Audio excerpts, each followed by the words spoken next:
Doctor இப்போ food ஹேபிட்ஸில் இப்போது சமீபத்தில் ரொம்ப பிரபலமாக இருக்குது. முடவாட்டுக்கால் சூப்பு, அப்புறம் ஆட்டுக்கால் சூப்புன்றாங்க.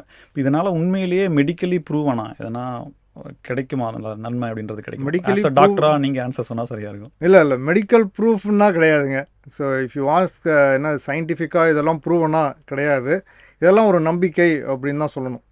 இப்போ ஜென்ரலாக பார்த்தீங்கன்னா, இப்போ ஆட்டுக்கால் சூப்பில் அது மேரோ எலிமெண்ட்ஸ் இருக்குது. ஸோ நம்ம போனில் இருக்கிற எலிமெண்ட்ஸ் அதில் கொஞ்சம் வரும் அப்படிங்கிறது ஒரு லாஜிக்கலாக பார்த்தீங்க அப்படின்னா, ஓகே நம்ம போன் ஸ்ட்ரென்த்து கொஞ்சம் இம்ப்ரூவ் ஆகும் அப்படின்னு வச்சுக்கலாம்.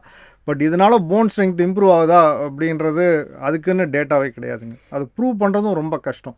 இப்போ உங்களுக்கு ஒருத்தருக்கு இப்போ ஒரு ப்ரூஃப் வேணும் அப்படின்னா 100 பேருக்கு கொடுத்து 100 பேருக்கு கொடுக்காம எவ்வளோ நாள் கொடுத்து அதை மட்டும் கொடுத்து போன் ஸ்ட்ரென்த்தை ஸ்டடி பண்ணுறதுங்கிறது போன் ஸ்ட்ரென்த் லெட்ஸே இம்ப்ரூவ்மெண்ட்டை பார்க்கணும்னா ஜென்ரலாக 2 இயர்ஸ் ஆகணும்.